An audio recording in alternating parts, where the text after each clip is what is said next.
জীবিত করে দিল। এর জন্য আমরা সুদূর নদিয়া থেকে এসছি, এত করে মসজিদটা আবার নতুন করে বাবরি, আমাদের ঐতিহাসিক বাবরি মসজিদ যেন বাকি থাকে।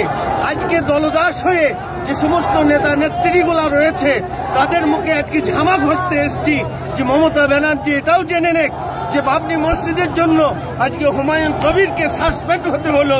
আজকে মমতা ব্যানার্জি জগন্নাথ মন্দির তৈরি করছে, মমতা ব্যানার্জি লিঙ্গ মন্দির তৈরি করছে, একবারে হাস্যকর মন্দির তৈরি করছে। তার জন্য মমতা ব্যানার্জির কোনো কিছু নাই।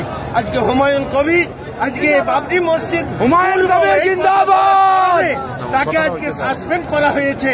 আমরা চাই হুমায়ুন কবিরের পাশে থেকে হুমায়ুন কবিরকে আরো উচ্চ র্যাঙ্কের আমরা পদ দিয়ে তাকে আমরা ভারতবর্ষের বুকে সর্ববড় নেতা হিসাবে আমরা দেখতে চাই।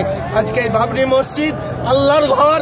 আল্লাহ কালামুল্লাহর ভাষায় বলেছেন, ওয়ান্নাল মাসাজিদা লিল্লাহি ফালা তাদউ মাআল্লাহি ইলাহান আখার।